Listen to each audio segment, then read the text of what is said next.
How's it going, guys? And welcome to another entry in our best of 5 series. So today, guys, we're going to have a showdown between the Gobbo King, who is going to be fighting Ondjage, and it's going to be a best of 5 series. Ondjage? Yeah, I believe that's how you say it. It's going to be a good showdown, guys. So our first match is actually going to be an Empire versus Bretonnia. So this is going to be, a matchup of two of the lower tier factions, but still going to be a good one for sure. And welcome, everyone. Good to see everyone. We got Lady Turn in here. We got all the crew. It's going to be a party, and it's going to be fun. You know, don't underestimate the Gobbo King, guys. He's a ferocious competitor. Yes, we got the bro top. Yeah, I need to do some laundry. I'm running out of clothes, so yeah, it's happening. All right, so yeah, Gobbo King's going to be playing Empire, and if we take a look at his army, looks like he might be interested in using Karl Franz, actually. So one sec, I hear my phone ringing over there. Let me go check that. All right, cool. Yep, so it's going to be Empire versus Bretonnia. So arguably, I think this is a pretty fair matchup. I mean, Bretonnia is definitely on the lower end of the spectrum in terms of like competitive play, but the Empire is as well. And I think Bretonnia, of all the factions that they match up against, they actually do have a good showdown versus the Empire. Like, I think it's not bad at all. I think the Bretonnian infantry, like Foot Squires and Pilgrims, can outdo the Empire infantry to an extent in terms of just like a pure cost analysis. But again, it's gonna be a good one for sure. Bare shoulder scandal. Oh man. Where do you put the tips? No, this is actually a tank top for my college. Yeah, it's good. No man bun. I felt like just going full Bible today and just letting the hair flow. Yeah, it's gonna be good. So getting all these calls, man. Oh man, I'm so popular. Yes, but yeah, guys, we're going to be having a best of 5 between Gobbo King and Ondjage, and they're both very high-level players for sure. Gobbo King is, high level on ladder. He's great micro, good player. He's very tough to beat, and Ondjage is, won a multitude of different tournaments. Pretty serious player as well. So hopefully you guys are ready for this action. It's going to be quite a bit of fun. Yes, welcome to the stream, guys. Thanks again for joining, everyone. Yes, this is Total War Warhammer 2. For those of you guys that haven't seen this game before, I guess there's a few new folks in here. It's definitely a good one. So I think we're ready to go. Both players got their armies set. So let's party. All right, let's do it to it. Yes, I'm glad you guys like it. I'm glad this is the focal point of the stream.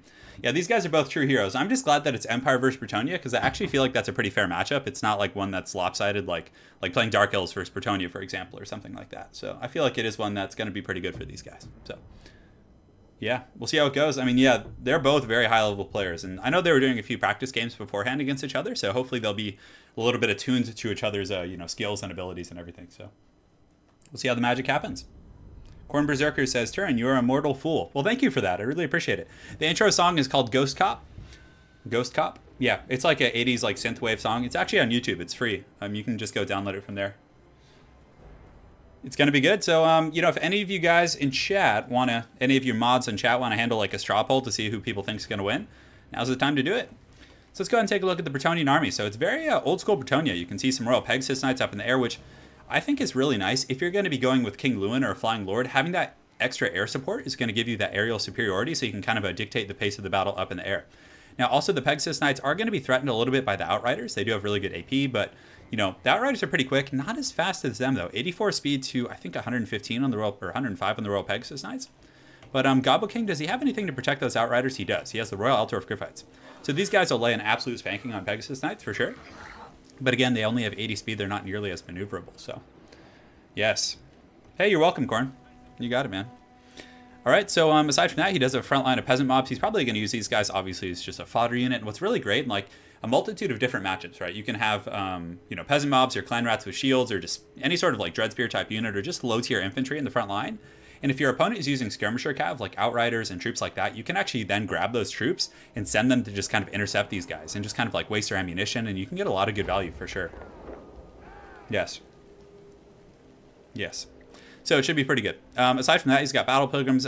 Looks like Men-at-Arms. He does have a Chevron in each of those. I don't know if he has any Foot Squires, which could be a little bit tough if the Gobbo King does have great swords. Let's go ahead and look. So Gobbo King does have great swords. He has 1, 2 groups. I think this is actually just going to be regular swordsmen over here. And then on the far side, he does have the Sigmar Sons. And where are they? Oh, they were like hiding right behind this yellow line. So, Saranska, to answer your question, I think you're in the right place, man. I think this is the place. I don't know, man. There's a lot of them for sure. But yeah, Peasant Bowmen in the back line should perform pretty well against the Empire. They can outrange the handgunners. They can apply pretty good pressure to greatswords. Even though they don't have AP, kind of the Withering Fire can be very strong. But I think a lot of it is going to come down to, the tactical play from the Cav. It looks like Ondjage does have Lord of Heavens. So he does have the Harmonic Convergence, Wind Blast, which can do a ton of damage. Wind Blast, if you overcast it, actually doesn't do terribly against armor. Again, that's just my anecdotal experience from a couple games, but it's a really good ability. I love using it on like Empire Handgunners and Swordsmen and like low tier troops like that. So the game is underway. You can see the Gobbo King is going to be immediately flanking around with his Knights of the Blazing Sun and his Outrider. So it looks like he's going to be trying to do some funny business over here. But Ondjage does actually have a couple Questing Knights over in the forest. It looks like 1 or 2 groups. Does he have 2 groups? So most of his money is in his cav and kind of mobile units. So Ondjage is going to be kind of forming ranks over here and just moving and getting ready to set up and, you know, take all these guys out, or not take them out, but screen them out of the forest area, which is pretty strong. And it looks like on that same note, Gobbo King is going to be doing a bit of a vanguard push over here on the far side with these Knights of the Blazing Sun. He does also have Karl Franz, so this is a bold strategy, Cotton. Let's see if it can work out for him. But Karl is a good assassin. He does have the Galmaraz, which is going to give him bonus first large and armor piercing damage. So if he's not taking the brunt of the damage and he's giving it, like if he's able to like rear charge King Lewin and apply Galmaraz, he could really take him down very, very quickly. But, you know, it's still dicey. He only has 35 melee defense compared to Lewin, who has 35, but again, he's on a big Griffin. So I really think that's something they should buff with Karl Franz. Absolutely. Yeah. So the Outriders are going to be kind of positioning. I like that Gobbo is putting an Outrider with like each of his cav contingents, so they're not going to be completely alone.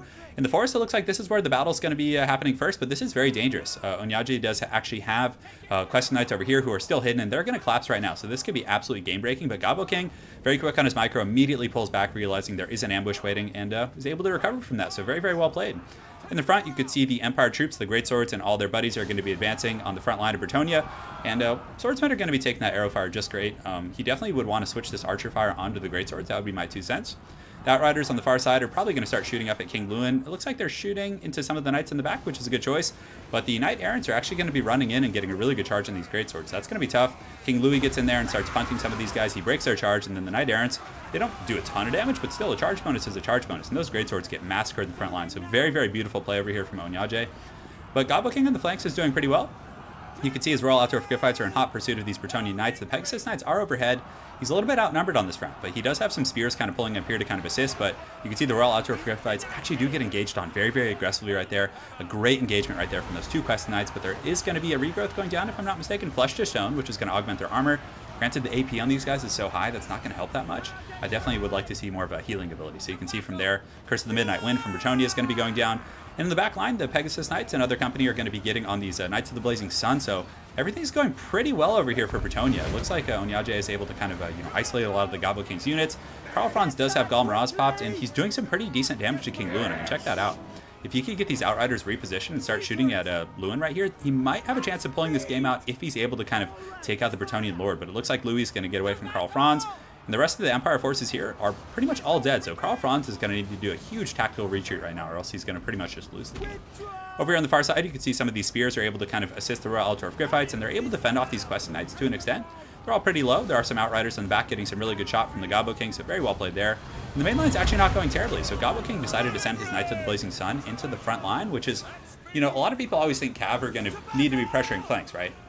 But oftentimes just slamming your Cav into frontline troops if they don't have spears or charged defense is pretty good. So the Knights of the Blazing Sun are doing a bit of a tactical retreat, probably getting ready for like another push here, but the Bretonnian front line is holding surprisingly well. These Spearmen on the far side are fighting men-at-arms to pretty much a standstill. Let's go ahead and take an overarching look at the battle. So far, Ondjage is doing a pretty good job with these Pegasus Knights, really making them very effective, and now that the Gobbo King's back line is relatively unprotected, he can definitely pressure these Outriders. I think this is just one group of Royal Pegasus Knights, and they're in pretty much impeccable shape. So the bounce power right now is very, very even. You can see the Bretonnian forces and Empire forces are kind of just sparring all over the battlefield. Karl Franz over here is putting up a pretty good fight against these Questing Knights. He does have the support of a couple groups of Knights of the Blazing Sun, but they are very tattered. You can also see Gobbo King is going to be using his Outriders to push down some of these Peasant Bowmen, and that's definitely a good tactic. Peasant Bowmen have pitiful melee stats. I mean, they have, 14 melee defense. So I think that's a pretty good engagement right there. So yeah, so far so good. Very, very even fight. It looks like the balance of power might just barely be in the favor of Bretonnia. It's a little bit hard to say at this point.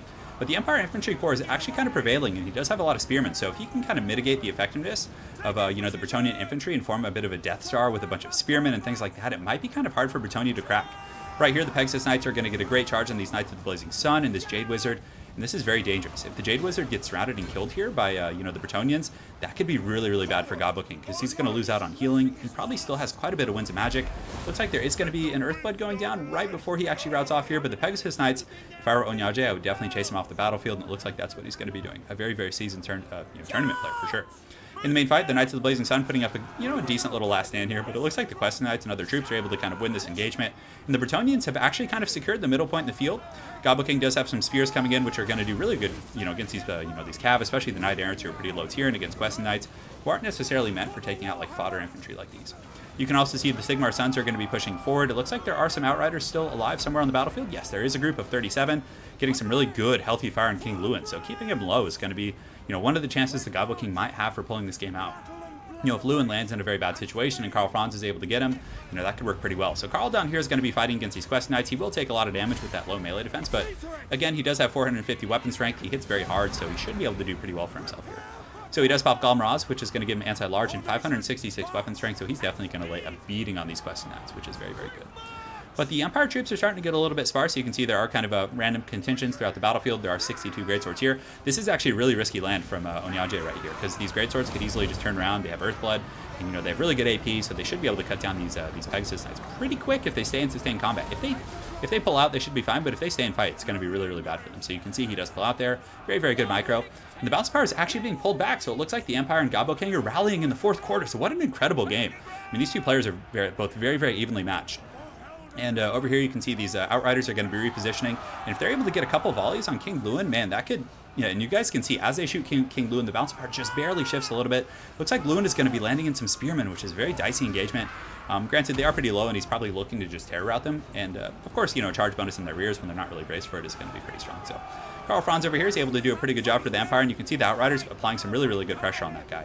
But Karl Franz has the potential of getting gibbed here. If I were Ondjage, I'd probably grab King Lewin and these Pegasus Knights and just try and assassinate Karl Franz.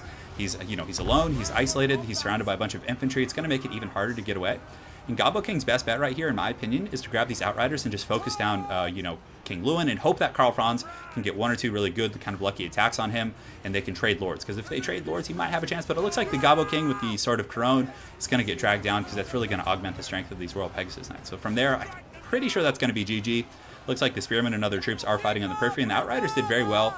An incredibly close game, and very, very well played to both players. That was really, really good, man. Great showcase right there. So that's going to be it. Ondjage is going to take the first game of the series, and very well played to both players. So for those of you guys just joining, this is a best of 5 series between the Gobbo King and Ondjage. And yeah, thanks again, everyone, for coming to enjoy this party. Very, very great game so far. It was close. Good showcase on Bretonnia. I mean, I really like the trap he laid in the forest over there with those Questing Knights, even though it didn't work. Like, just like tactics like that are really a showcase of ability and kind of a, you know, just skill in this game. So that was a thing of beauty for sure.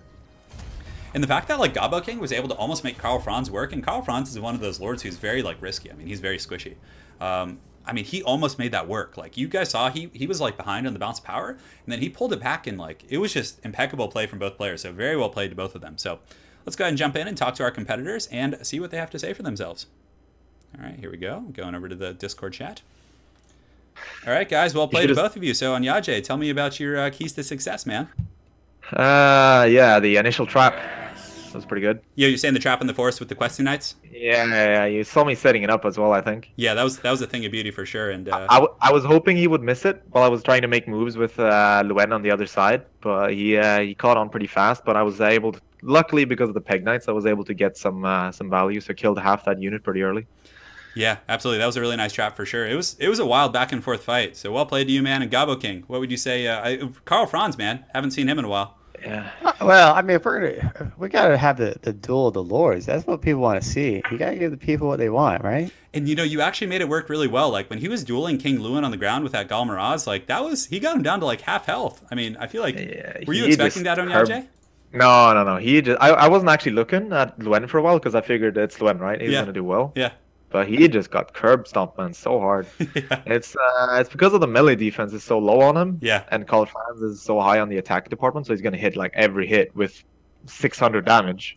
600. So he just took him down so fast. He was down to like 1/3 HP, but he was able to regen a little bit because I got him out before he routed. Yeah, it could have been. It could have been a loss there.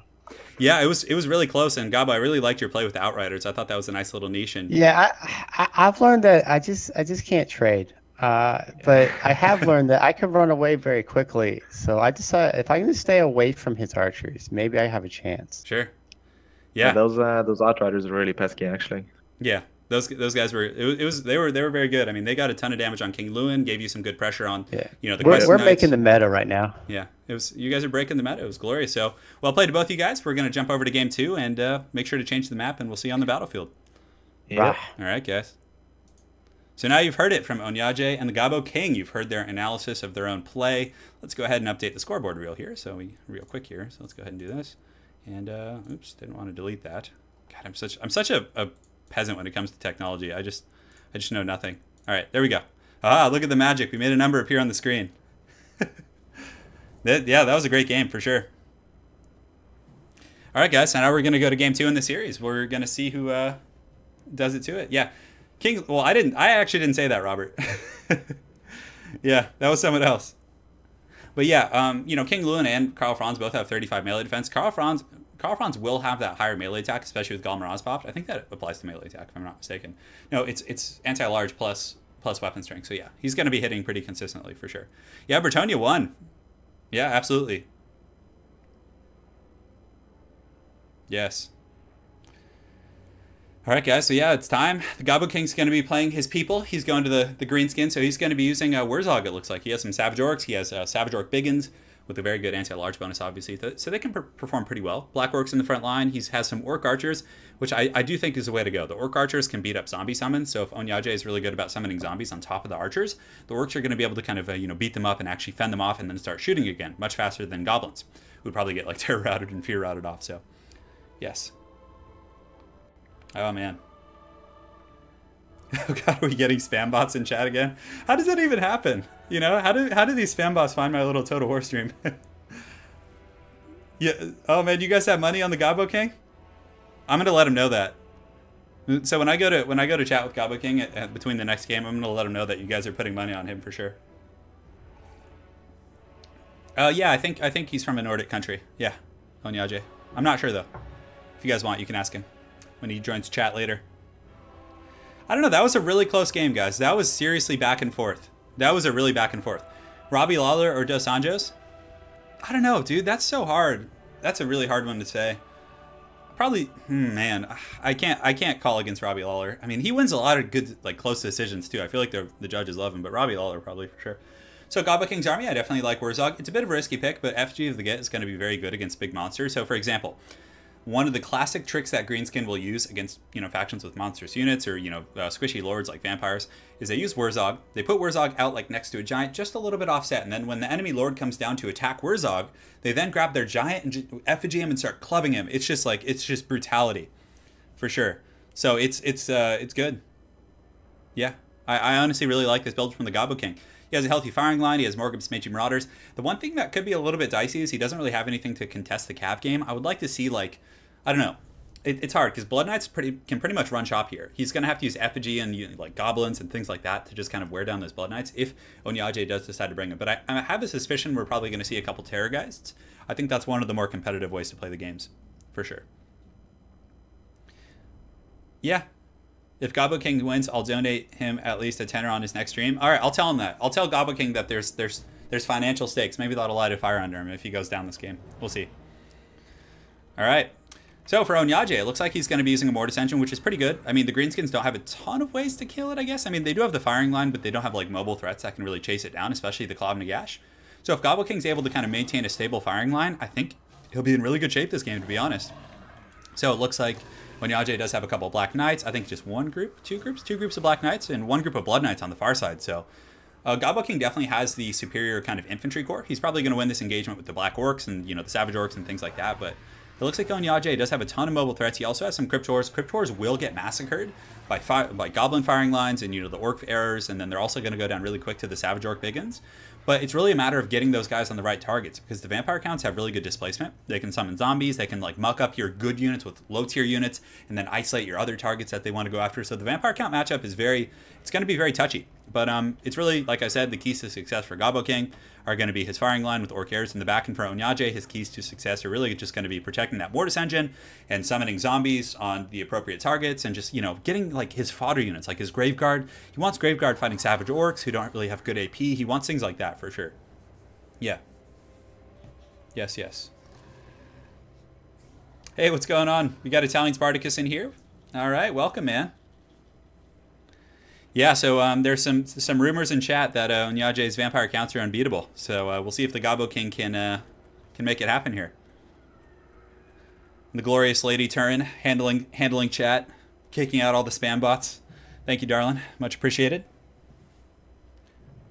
Oh man, I love MMA. I'm a huge fan. So if you guys ever want to talk MMA on streams, I mean, in this I'm going to be doing a little bit more commentary, obviously, because it's like a tournament format. But you know, in my regular streams, you know, I can definitely talk a lot more MMA. But yeah, my favorite MMA fighter is Mirko Krokop. Mirko Krokop. I used to love watching him in the Pride days when I was a wee lad. Those were a lot of fun. It was like WWE meets MMA.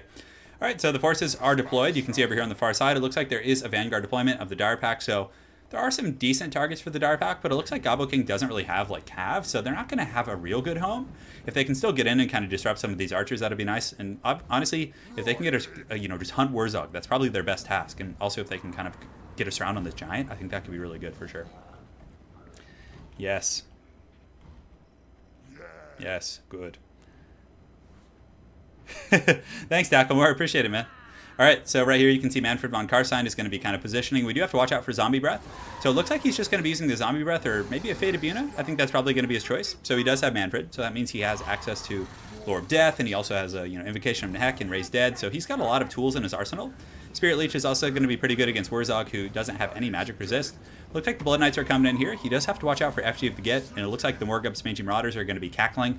And he actually uses a Fate of Buna on the Mangy Marauders, which is a very interesting choice. I was really expecting to see it on these Black Orcs right here, but it looks like he's going to be using it on the Skirmishers. Man, look at the damage. That is brutal. Those guys are probably just going to break and rout just from a single Fate of Buna. So one Fate of Buna equals 600 gold, apparently. That's really, really good. On the far side, you can see these Black Knights are going to be doing a charge in. So the Gobbo King does have a Savage Orc Biggins right here, who are going to take a bit of a beating, but hopefully they can give it back if they take that charge. But it looks like the Black Knights are going to pull out. That's what she said. In the front line, you can see the Savage Orcs are going to be fighting against not Black Orcs, but against Cryptors, which is good. And you can see on that note, Ondjage is going to pull back his Cryptors. Very, very good micro. The Giant is also going to be coming in. And the Giant is going to be a great counter to these Graveguard. It's just going to club through them. But the Mortis Engine is going to be really tough. So let's see if Gobbo King can get his firing line and take out that Mortis Engine. If not, he's really just going to get trash canned here, I think. It's going to be really, really tough. So a great FG of the Get on those Black Knights on the far side. He's going to just massacre those guys. So you can see these Savage Orcs are going to be going in. So very, very good tactic right there. Granted, he's not going to have that effigy for the Vampire Lord at this point. So he needs to be very careful with Warzog. So the Savage Orcs are just massacring these Black Knights. They're probably going to crumble and just die like within the next like 5 or 6 seconds. So I mean, that's 900 gold like gone out of the gates, and this is a very risky situation for the Gobbo King. But it looks like his Hoglord is able to get away and just barely gets to the cover of the Savage Orc Biggins. So very, very well played by Gobbo King escaping there. And he also used a Fist of Gork. And you can see the Savage Orc Biggins here just chopping through these Blood Knights pretty efficiently, actually.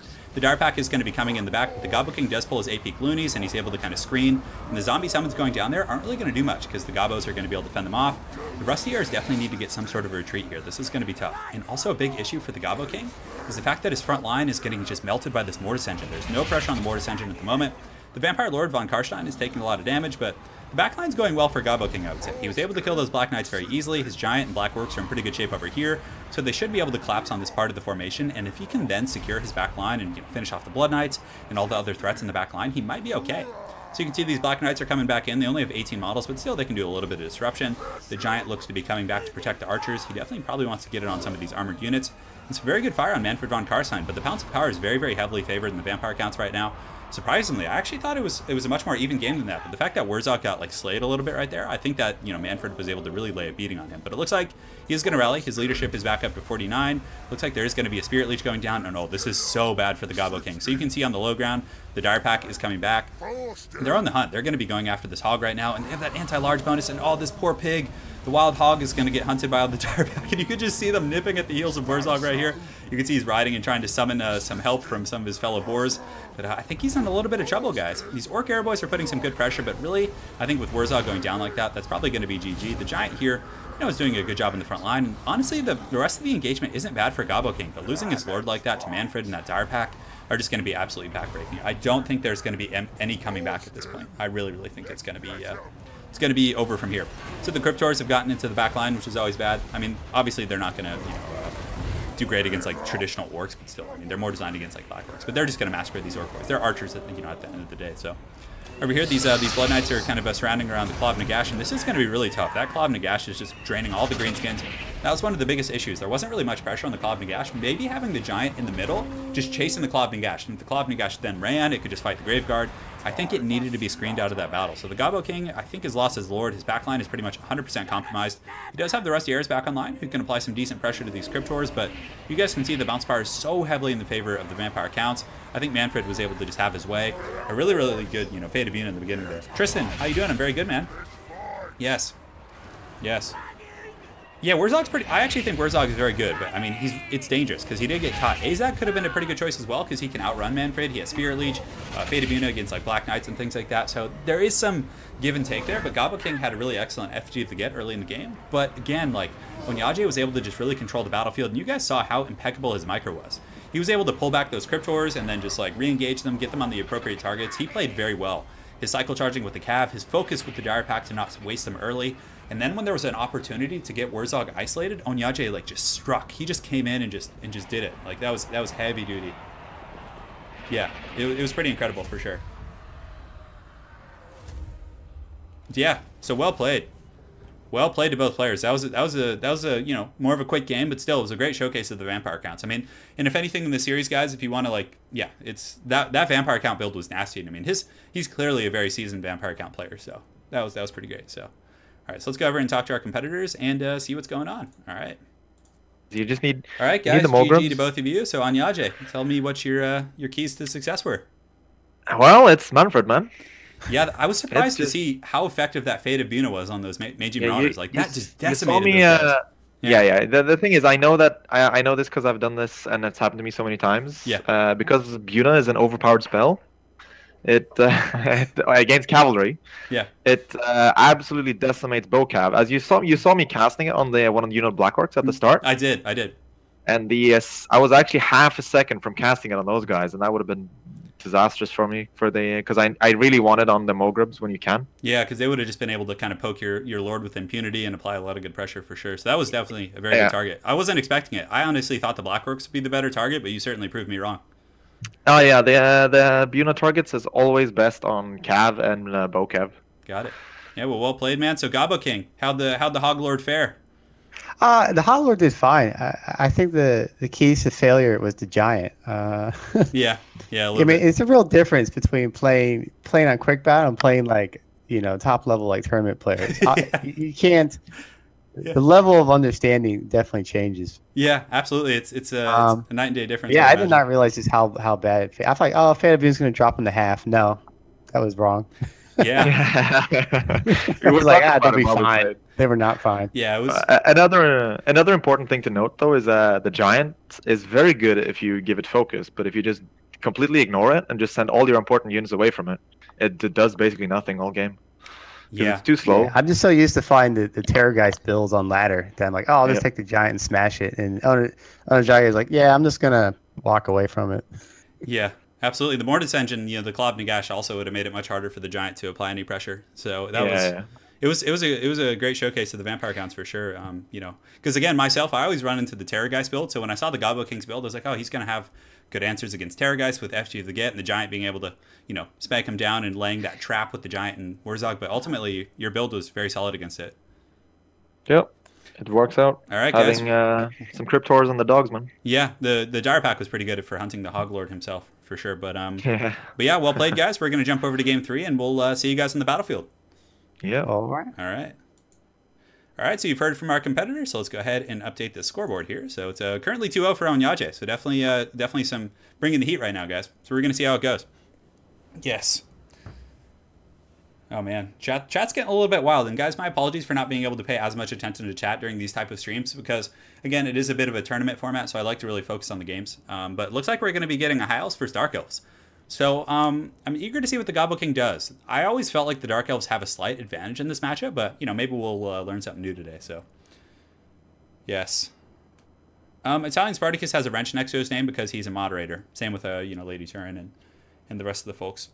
Shall the curse hold? Well, the curse, Colbert, was actually broken already. So the curse was, for those of you guys that are new to this Best of 5 series, there used to be a curse on these type of games where the person who won the first 2 games would always lose the next 3. That literally happened in like our first like 3 or 4 games. So I don't foresee that happening. But will the Gobbo King come back? We'll see. Will the curse happen? The curse is still prevalent, but we'll see what map they're going to be playing on. It looks like the Runes of Pravan, perhaps. Let's. You guys believe in the Gobbo King? I do too. I hope he can pull it out. Looks like he's going to be using Dragon Princes, which is honestly pretty strong. I'm not sure what else he's going to get though. So now, while he's picking army, I can go ahead and take a look at chat. So, hey, how's it going, Martin from Spain? Welcome. Lady Turin's ready to battle Professor Pone and Gobbo King in Heroes of Might and Magic 3. Yeah, she's really good at that game. Like Lady Turin is uncanny. Just it's unperceivable how good she is at Heroes 3. She's got years of experience. But yeah, Lady Turin and I and Professor Pone and Gobbo King, we used to play Heroes of Might and Magic when I was living in Poland together. We would play these 2v2 games. It was so much fun. Yeah. Yeah, I'm glad you like the Best of 5 format, Robert. Really appreciate it, man. Uncle Gobbo, always believe.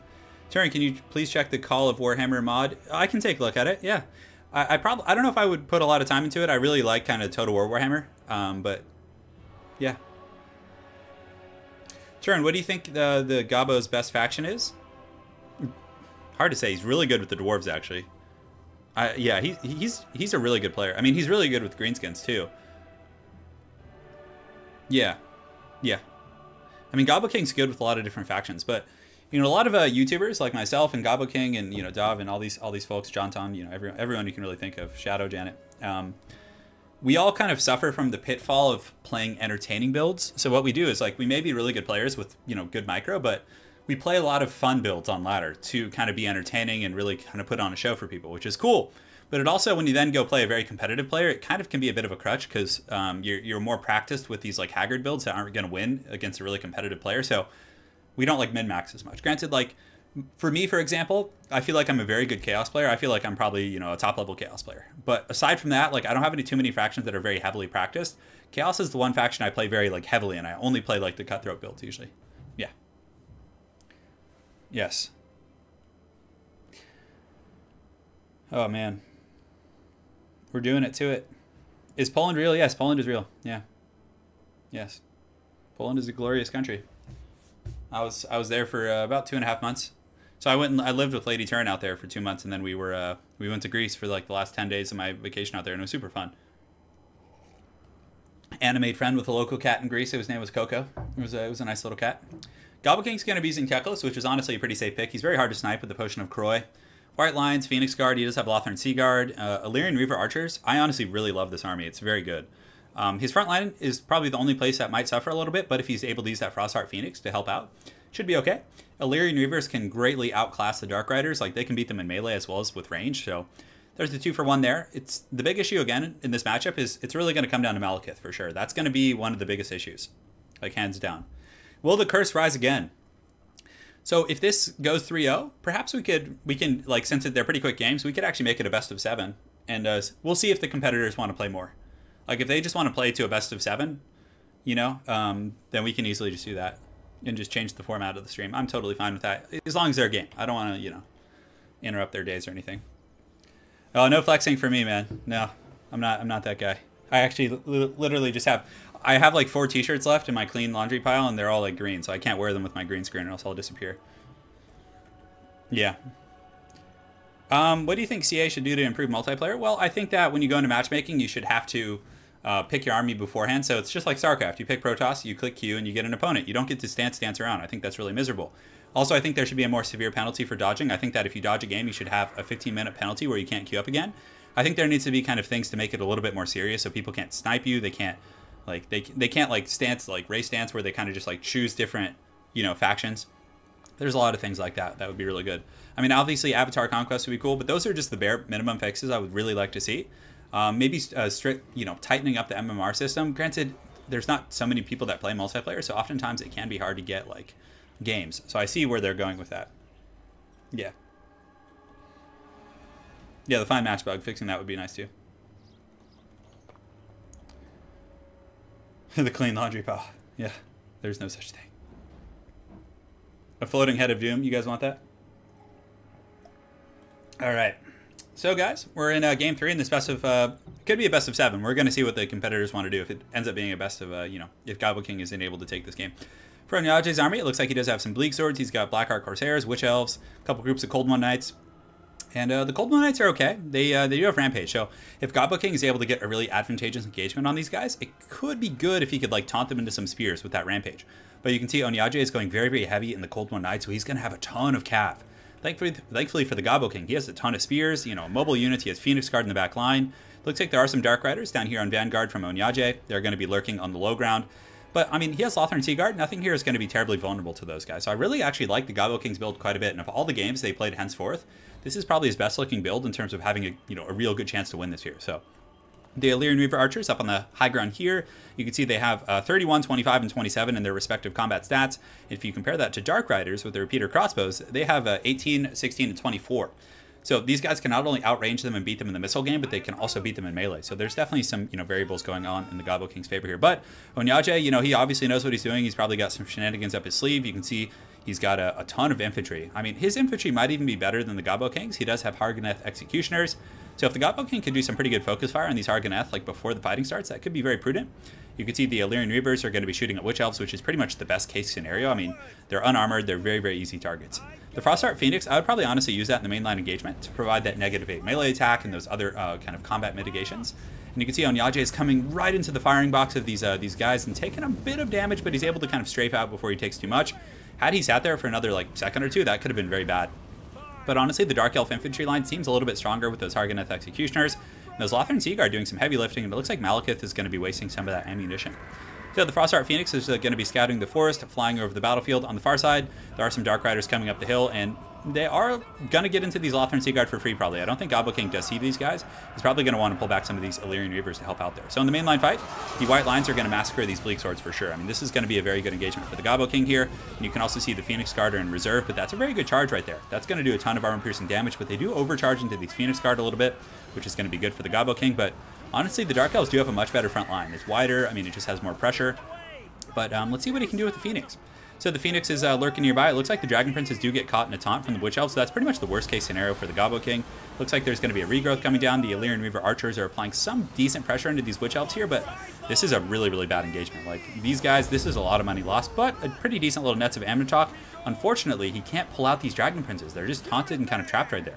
So Ondjage is getting a little bit ham in the back line. You can see the Cold One Riders are doing a really good job. And Harganeth Executioners are now fighting against Phoenix Guard. There's a lot of variables in this battle that are a little bit legit. Not legit, but a little bit bad for the Gobbo King. But his archers in the back line are still in pretty good shape. You can see the Reavers are out-cutting the Dark Riders and doing pretty decent work. But it looks like there's going to be Bleak Swords and just all kinds of stuff getting into the back line and eventually just pushing onto these archers. And having these Dragon Princes get caught like that was such a rough engagement, but I'm surprised that they're still kind of standing and fighting. I mean, they're shaken, and honestly, they're kind of winning in this situation almost. I mean, the Cold One Knights do have the Enfeebling Foe from the Gobbo King's Lord of Shadows, which is very good play, but the Dark Elf Infantry is getting through. The Frostheart Phoenix is going to be hunting in the back line, and maybe you just bring it over here and try and take, poke at Malekith. I don't know. The Dragon Princes have only really lost one model since last we looked, and the Enfeebling Foe is a really, really long, ability. You can see it's just now wearing off. I mean, that had been on them forever. So if we take an overarching look at the battle, it looks like the Phoenix Guard in the middle are holding off the Harganeth Executioners. These Illyrian Reavers in the back line are doing pretty well, and they're able to beat both of their Dark Rider kind of counterparts. The Phoenix is going to be kind of roaming around, looking to probably assist and kind of secure that back line, because if he can kill these archers in the back, then Gobbo King is going to have a pretty decent little firing line and maybe put some pressure on some of these Cold One Knights. But the Dragon Princes are completely surrounded right now, and it's looking pretty grim for the Gobbo King. I don't know how he can come back. I feel like there's way too many units for the Dark Elves. You can see Teclis on the low ground is kind of just running around, just being Benedict Cumberbatch, Doctor Strange, whatever you guys want to call it. But I don't know. I think getting those Dragon Princes caught by the Witch Elves was a little bit rough. I really don't know what he's going to be able to do, guys. It's going to be real tough. Carefully turn. Don't close those lights. Don't close those lights. Yeah, we'll see. All right, so the Lothern Seaguard right here, just kind of getting run down by a bunch of the Cold Ones. The Phoenix is doing a pretty good job sniping this caster. I definitely think that's a good choice, but Ondjage has all of this anti-large, so the Phoenix isn't going to last long. You can also see that there's a Malkoth's Mystifying Miasma, which is going to put its speed down to 76. So the Cold One Knights and Witch Elves are probably going to grab it, and that's going to be game. There's nothing Gobbo King can do at this point. Ondjage has too many infantry left, Malekith's in pretty much perfect health. I mean, Benedict Cumberbatch is more of a battlefield kind of disruption commander, and he wasn't really able to get the really impactful nets. I mean, he had one over on the far side, but the Witch Elves were still able to get that wrap, which was so bad. And you can see the Dragon Princes are, you know, pretty much completely dead, I think. I think they just got wiped out, like 100% massacred, so that's real tough. The Illyr and Reavers, though, are doing very well for Gobbo King. He's able to kind of kite these guys back and do pretty good work against these Cold One Knights, just kind of shooting into them as they're chasing, which is what you want. This is pretty much the ideal situation, but really his infantry corps just couldn't stand up. I mean, maybe just bring in a couple more white lines, but the Phoenix here is just getting a circle beaten by all of these angry lizards and everything, and that's going to be, I think that's going to be it. I think that's going to be it, guys. Yeah, GG. GG. I don't think there's anything else. I think that's going to be army losses. So very well played to both players. I mean, Ondjage just putting on a clinic with those Witch Elves, and, you know, he played with a lot of cav. I mean, bringing like 4 groups of Cold Ones, that's very micro-intensive, and, you know, you might have tried something like that on ladder yourself, but the reason it might not have worked for you is because, like, it's super micro-intensive, and, like, he was able to just manage all 4 of those guys with just impeccable micro. He was just all over the battlefield, and that was very heavy duty for sure. Yeah. Yeah. It's pretty intense game, so very well played to both players, the Gobbo King and Ondjage. So let's go ahead and talk to our competitors, and since it was pretty quick, we'll see if they want to do like a best of 7 or something. Yeah, we'll see. Oh yeah, Robert, I'll make sure to do that for future games. Sorry, just saw your message. All right. Oh, good. All right, well, GG to so both of you guys. So, that. Ondjage, what worked out for you that game? Cav, man. You had 4 groups of Cold One Knights. I was not expecting that much pressure. Plus, I mean, your play with the Witch Elves was also quite impeccable for sure. Yeah, getting the Witch Elves on the Dragon Princes was paramount to winning, because we were able to get good charges on with the Cold Ones into his white lines, which was the plan all along. Like, have 2 Cold Ones to hit the front line and 2 Cold Ones on the flanks. Yeah. With the Witch Elves. Absolutely. That worked out really well. We broke the white lines, and then we just came through and waltzed into the archers. But I got a bit lucky with the Witch Elves and the net, because Gobbo made a mistake by casting the wrong spells. Got it. With the Nets of Amatok there at the end. Yeah, and no, with at the beginning when the Dragon Princes got caught. Oh, got it. Okay, I didn't see that on the battlefield. I was looking somewhere else. But yeah, that's definitely tough, man. So Gobbo, what's going on, man? Oh yeah, we were talking, and I tried to cast a spell like 3 times, and it never went off. Yeah, that's tough. Man, it's the name of the game. I mean, you can't complain. Like, I lost. Yeah. I mean, you try to cast it. I went back. I went, okay, cast it. Click the unit. Went back to Micro, and like, where? How come? Why are my Dragon Princes dying? Yeah, absolutely. I mean, and this. I try to cast. Okay, I'm gonna cast Net of Amatok before those witches get there. Yeah. Okay, cast it location. I went back to doing stuff. Went back and like, why are my Dragon Princes enraged, not running away? Absolutely. Yeah, that was real tough. And this is one of those matchups to everybody. I mean, which it is so just tough. happened to me on a stream. Yeah. No worries. And this, like I was saying, this is one of those matchups in which, like, if you get caught by Witch Elves, especially on an expensive unit, I mean, they're just not going to live. Like, they're just 100% dead, you know? It's what I've been saying. Like, the Dark Elves are good overall, but out of the 4 factions, I believe Dark Elves are the weakest, if not for Witch Elves. The Witch Elves just hold the faction together so well.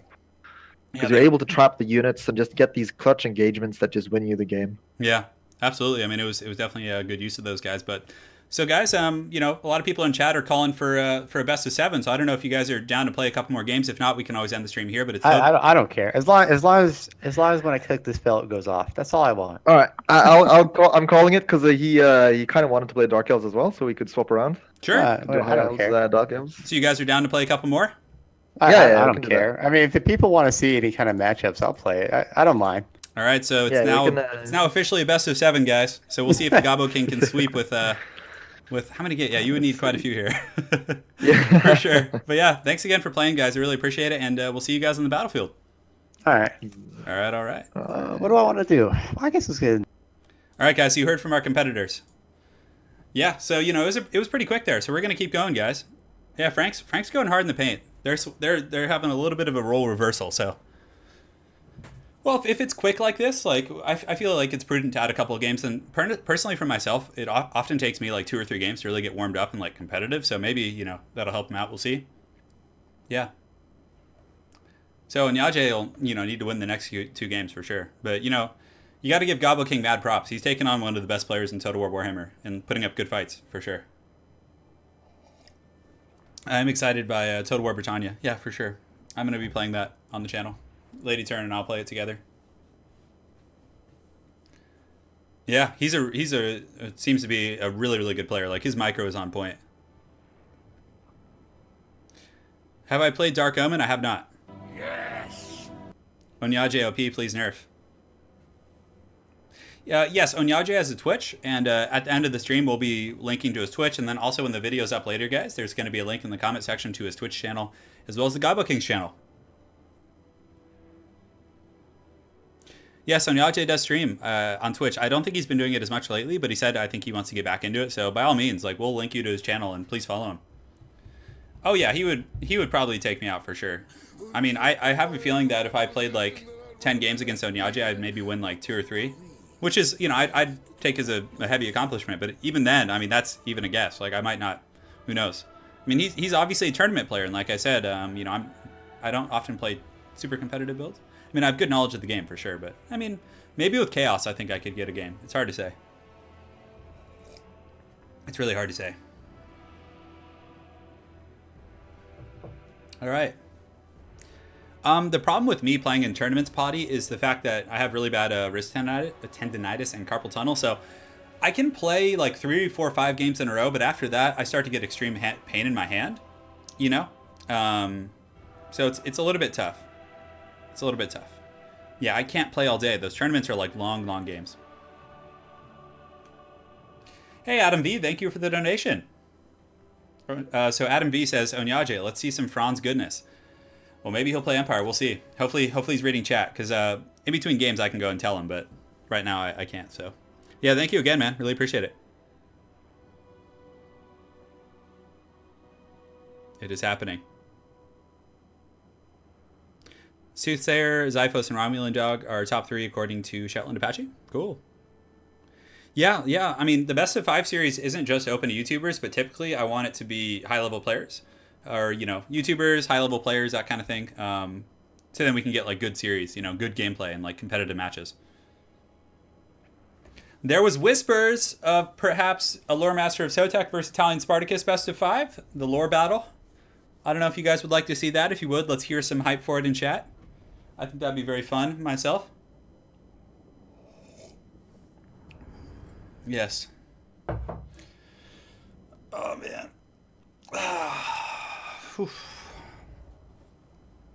Janet on occasion. You guys want to see him again? I agree. Yeah, he puts on some really good play for sure. He had a really good series the other day. 100%. Thank you, Professor Pone. I think Professor Pone and I someday will have a best of 5 just for laughs where we have to use Helm and Gorst and Kemmler. That's like all we can play. Like best of 5 vampire counts only. That would be like a 3-hour stream. You guys want to see Lore Master and Italian Spartacus have a best of 5? I think that would be awesome. Oh my god, it's up to them though. I don't want to pressure anyone into playing because I know it's like these can be pretty stressful, I would imagine. Another format that I think we might do in the next couple weeks, guys, is doing a best of 5 with not a best of 5, but a tournament format. So it's going to be a small mini tournament with 2v2 tournament. So there would be like 3 or 4 teams. How many teams would you need? Yeah, 4. There will be 4 teams of 2, and you know they each like play up through a finals. I think that would be really fun, like a 2v2 tournament. I'm here for your entertainment, guys. Yeah. Yeah, you know, and again, the best of 5, like I like to, yeah, like high level players from ladder or YouTubers. Like I think it's pretty fun to see YouTube personalities fighting for sure, and obviously they have, you know, usually are quite charismatic and have funny banter in between games and everything. So yeah, or you know, seeing high level, of course, like this. I mean, Gobbo King is a very high ranked ladder player. Like he's very, very good. I mean, he takes me out all the time and is very solid. And you know, Ondjage is like, it's just kind of like the tournament builds are very, very tough to handle for sure. So you know, Ondjage has a bunch of white lions, a couple of groups of the Lothran Sea Guard. In the back, he does have double Dragon Prince. He does also have Teclis, so Benedict Cumberbatch is going to be coming in with his Nets of Amnitok and Enfeebling Foe. And, oh wow, 3 Dragon Princes. That's going to be heavy. I don't know how Gobbo King's going to handle that. So Gobbo King has Cold One Knights, a couple of groups of Dark Riders with repeater crossbows, more Cold One Knights. So his build is very different than Ondjage's. He's actually missing the 2 groups of Cold One Knights in comparison. But aside from that, he has pretty good infantry, 2 groups of Witch Elves, it looks like. He does have some Blackguard Corsairs, Blackguard Nogrund in the back line. So he's rocking 3 Witch Elves. So that's the big difference with his build. So no Harganeth Executioners, though. That was something that I thought was very good for the Gobbo King, or for Ondjage last game. His Harganeth Executioners did heavy lifting in the front line.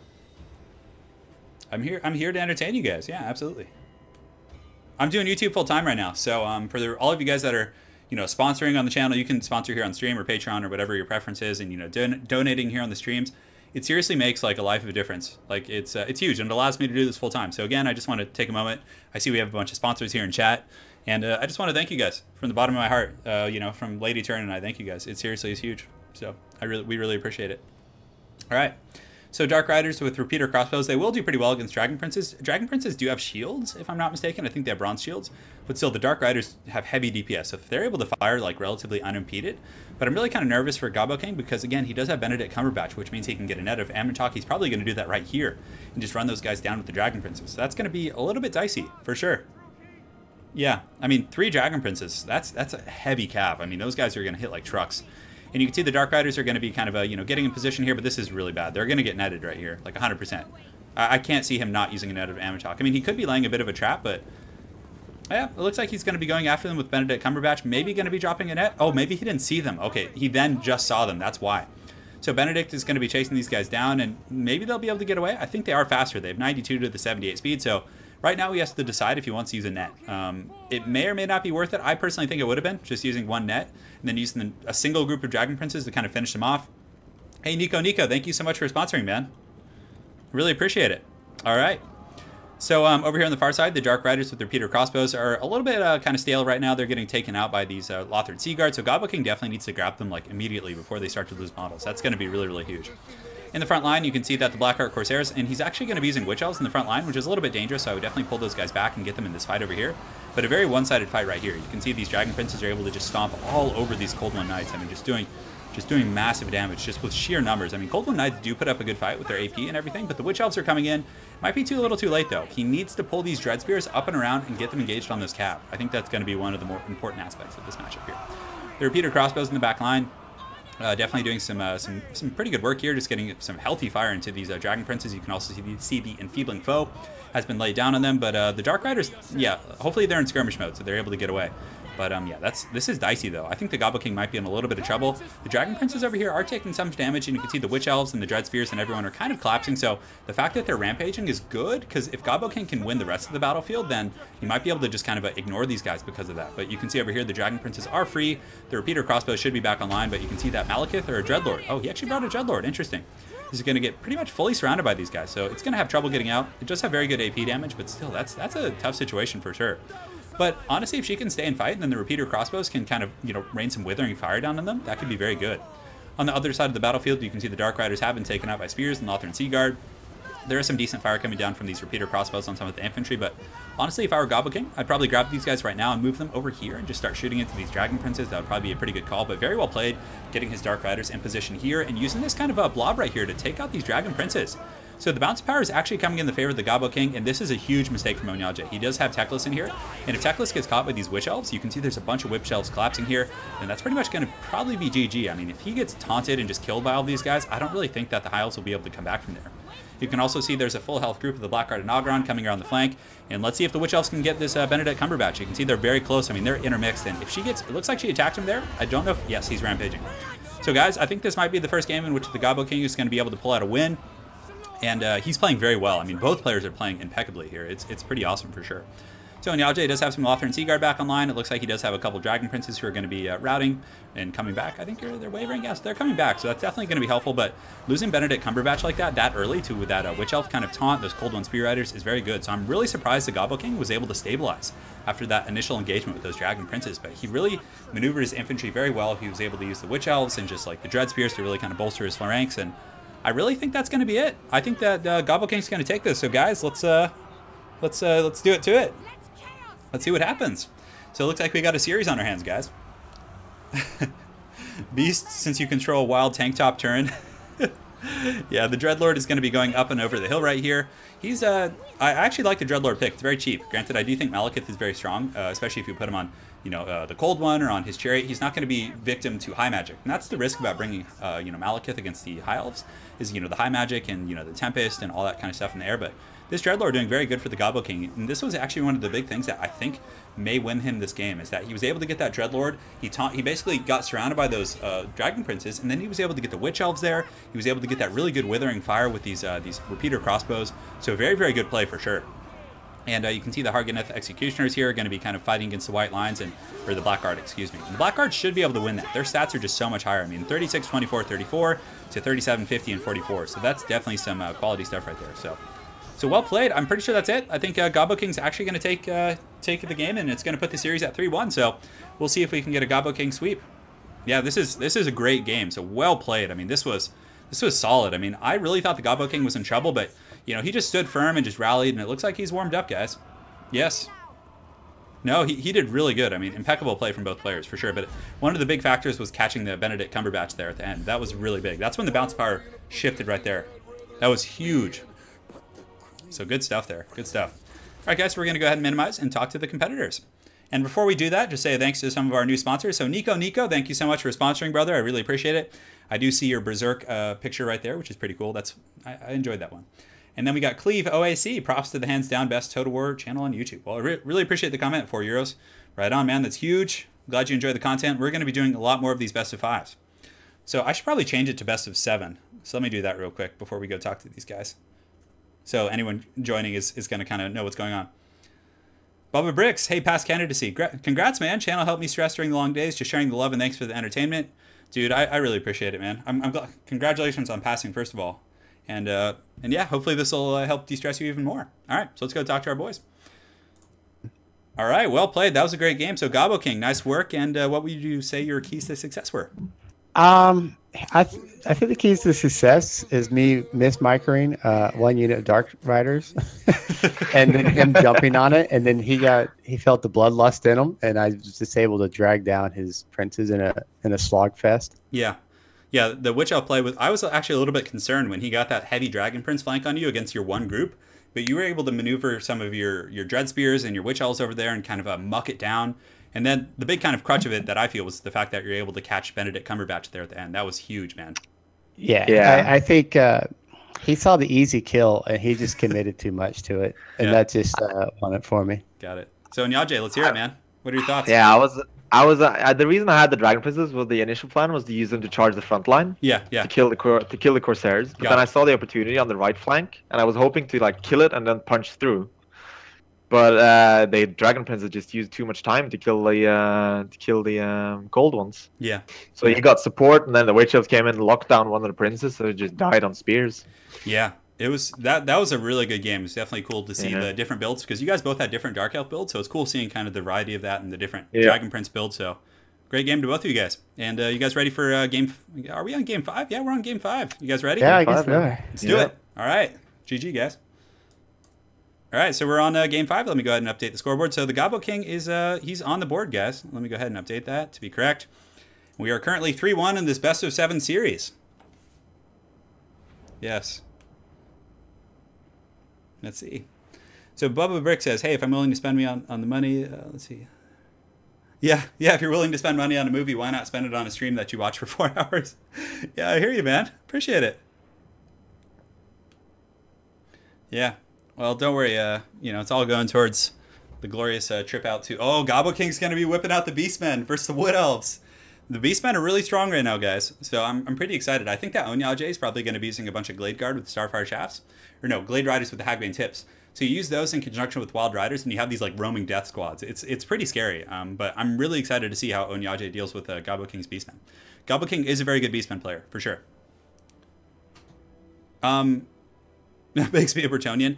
There actually was a Bretonnian game in the first one. Oh, it says 1-1. Oh, okay. Let me fix that. Sorry. It should be 3-1. So let me do that. So score 1. Thanks for the catch. I don't know. I think I accidentally changed them both back to 1. Okay. Yes. Yeah, and if you guys are like on other YouTubers' channels and everything, hey, and thank you so much, Job and Lady Turin and all you guys for just handling the spam in chat. That's something a lot of people don't know, is that Tokshen is actually a really good player. Like, he doesn't do as much Total War as he used to do. From what I see on his channel, he plays a lot of different games. I mean, he has a very diversified. His channel's awesome, by the way, and he's a very good Total War player. Like, like, he doesn't get the credit he deserves because he doesn't play it as much. But I played against him or with him a couple times, and I was really impressed watching the replays back. Like, his micro is really good.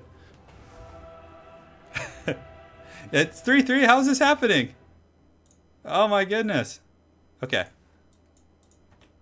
The scoreboard, is it haunted? Okay, so something's up. It's changing this. Okay, so I know it's wrong. Okay, so hold on. Cursed thing. I think I had like the same one for both of those. So let me go ahead and fix this real quick. So, you guys are just trolling me so hard. Okay, so score. Sorry, I got to change this on the back end real quick. So, oh, let's get this over here. Aha! I figured it out. Turin is tech savvy apparently. Whatever, that's fine. Close enough. I need to make it a little big. Now it's bothering me that it's not the same size. Okay. Cool. We did it. Haunted scoreboard. Yes. Yeah, the Gobbo King won. The Gobbo King won one game, yes. I'm like rigging the system. Turin gate.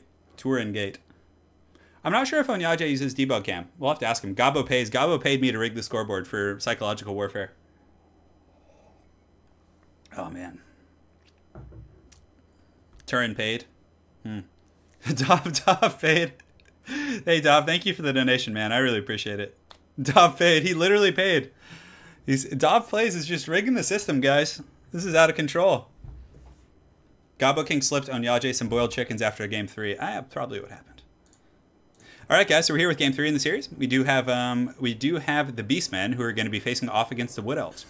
So for the Wood Elves, it looks like they do have a couple groups of War Dancers, one group of Azrai Spears, which is a very good choice. You do need that, mobile anti-large, especially against Morker, because if he's going to be summoning Chaos Spawn, having that quick anti-large to just melt those Chaos Spawn can be very useful in the late game. So I definitely like that quite a bit. Gobbo paid. Oh man, the conspiracies are just all over the place. So Ondjage is going to be bringing a Glady on a Dragon, I think. Is this the Glady? Yeah, so he has Prey of Anathrama. For his caster, he does have Shadows. He has the Enfeebling Foe as well as the Melkos Mystifying Miasma, both very solid and safe choices. You know, unlike Pendulum, they're always going to get you your value. They're never going to like miss. So he's taking a very conservative approach here. So in the front line, he does have a couple groups of Deepwood Scouts. It looks like for his Infantry Corps, he has a bunch of Dryads. So interesting. Whole front line of Dryads.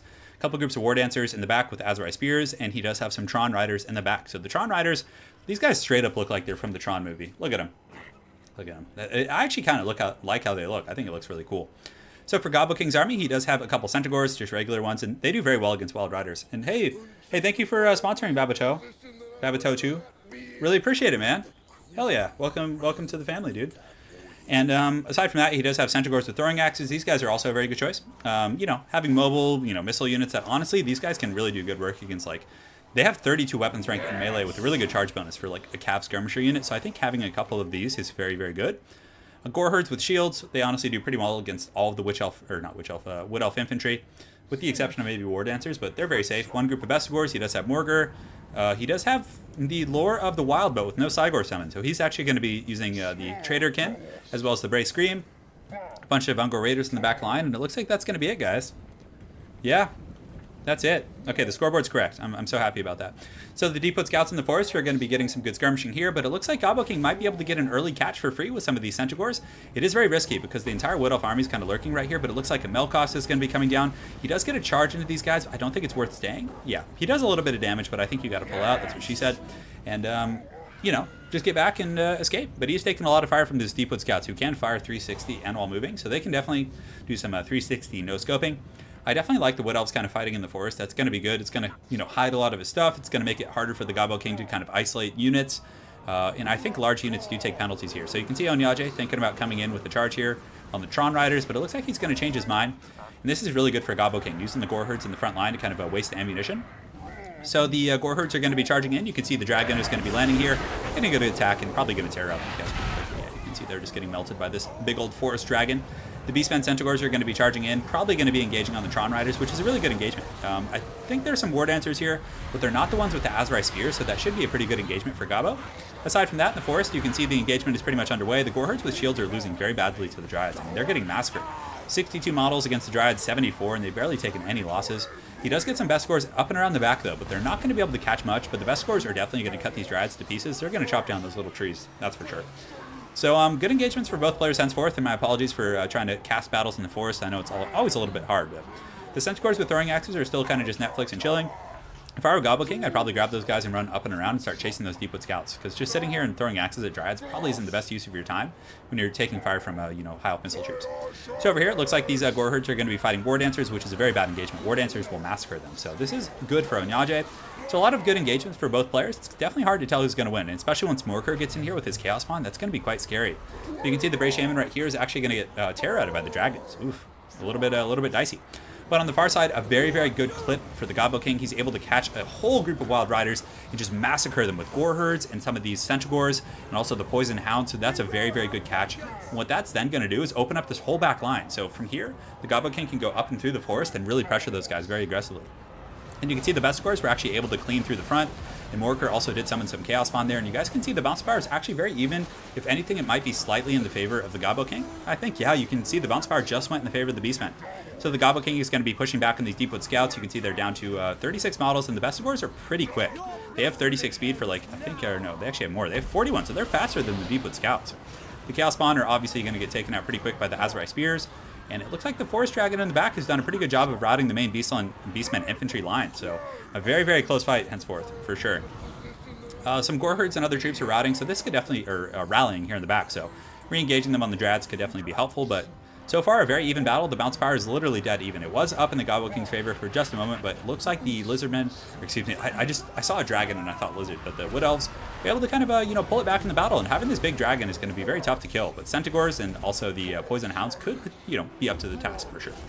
So the Bray Shaman is actually back online. It looks like a bunch of Bestigors are going to be collapsing here, so honestly, I think this is going to go well, and a very good Bray Scream right there from the Gobbo King is going to be clipping a bunch of those Dryads. And another group of Chaos Spawn have been summoned. It looks like they're kind of buggy. Are they like stacked on top of each other? I think they are, yeah. Hopefully the Gobbo King can actually move those and they're not just bugged out. That would be really sad. But the Chaos Spawn obviously going to make a big difference in this mainline battle if they actually are fighting. It's kind of hard to tell. Let's go ahead and look. So the Chaos Spawn here are, they're trying their little hearts out. Yeah, okay, there we go. Okay, now they're fighting. Yeah, they looked a little bit buggy there for a second, but they are going to be fighting the Azurai Spears, which they'll trade very attraciously. So let's take a look at the kind of the peripheries of the battle. So right here we do have a caster battle going on. So the Bray Shaman is going to be fighting the Mage. And let's look at the stats. So 33, 34, and 240, 30, 28, 310. So the Bray Shaman is a little bit stronger, but again, he's very low in health. And you can also see some of these Tron Riders from Ondjage are going to be pulling around, going after the Gobbo King's troops.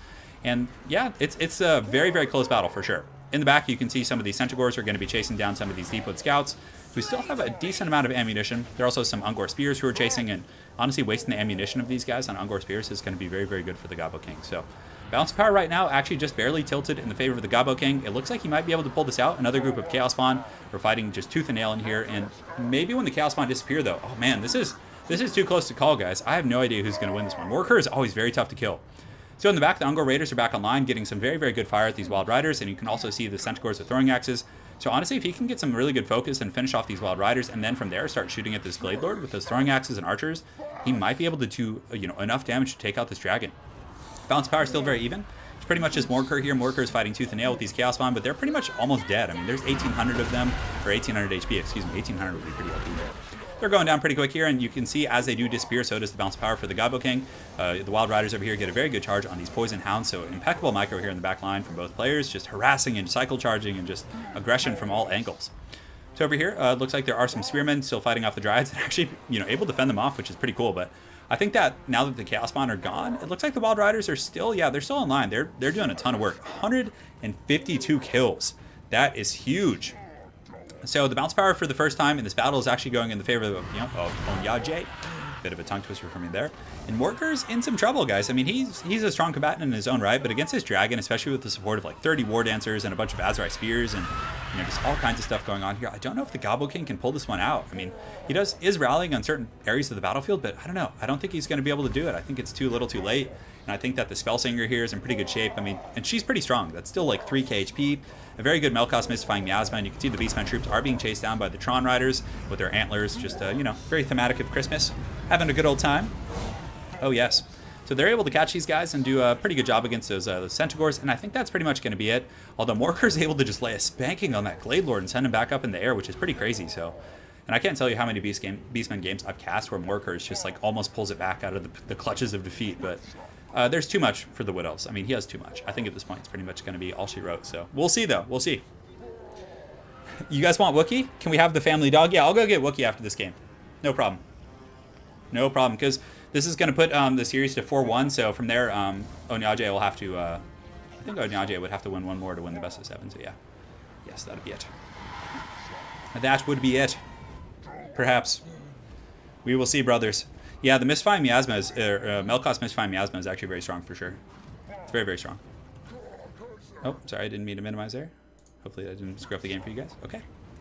That's going to be it. Just fighting Morker. I mean, Morker is regenerating. He does have some best scores, so maybe he can pull something out. I mean, this is a little bit scary. I mean, I've seen games, and it looks like there's some Raiders coming back. The balance power isn't completely far gone yet. Oh, man. Is he going to let Gobbo King rally here and get some troops near his lord? Looks like there are some Beastmen kind of lurking in the forest, like coming back here. And Gobbo King won the Dark Elves versus High Elves, to answer your question. So Morker is going to be getting in there. It looks like he does just get run over by those Rudolph Riders, and they're able to get a great charge into the best scores. There are some Ungor Spears in the back who, if they're able to get in there, might be able to do some work, but it looks like they shattered to that charge.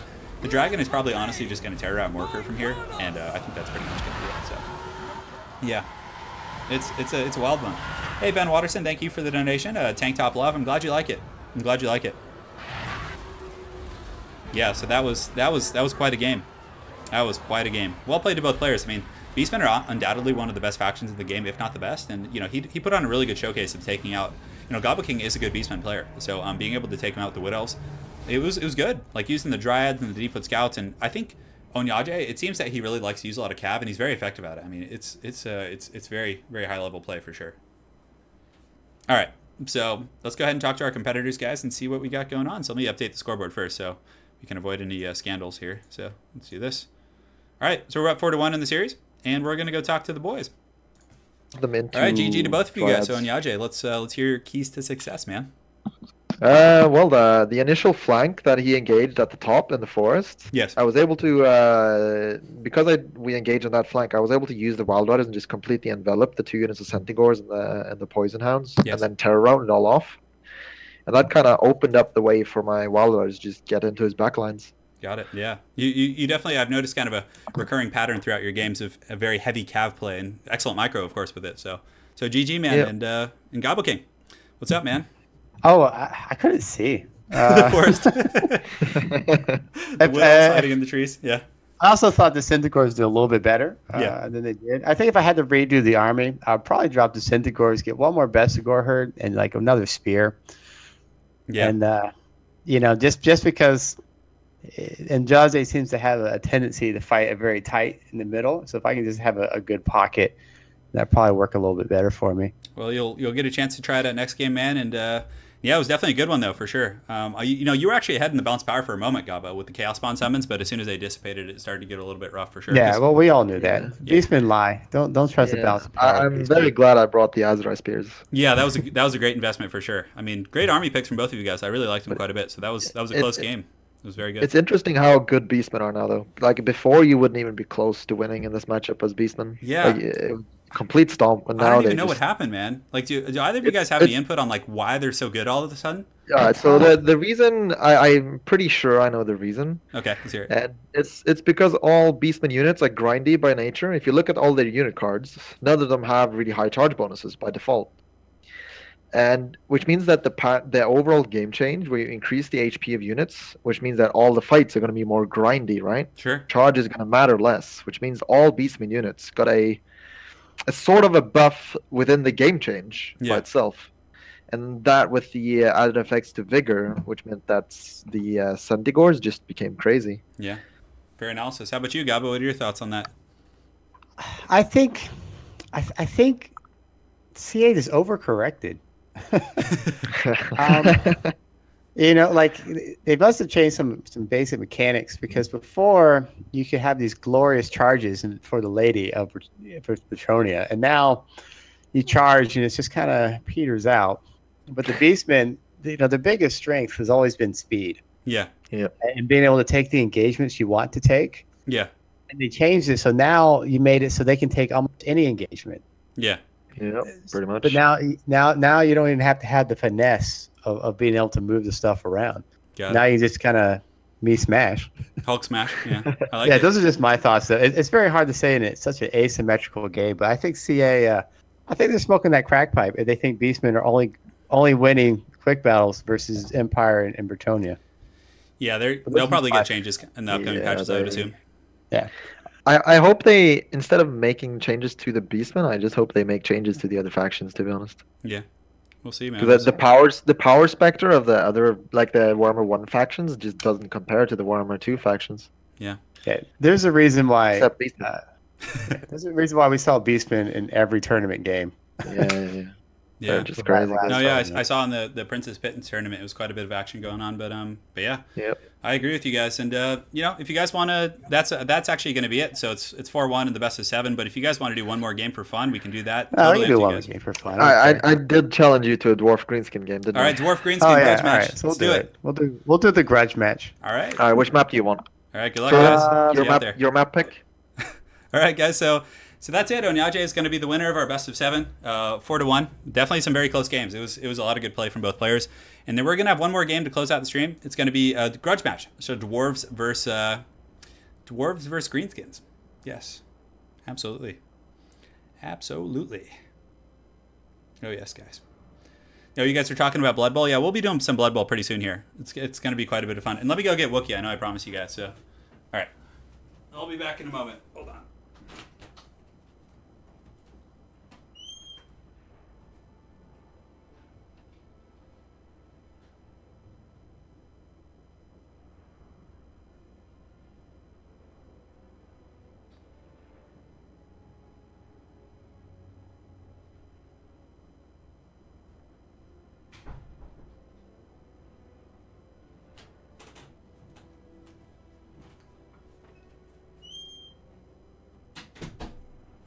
Alright.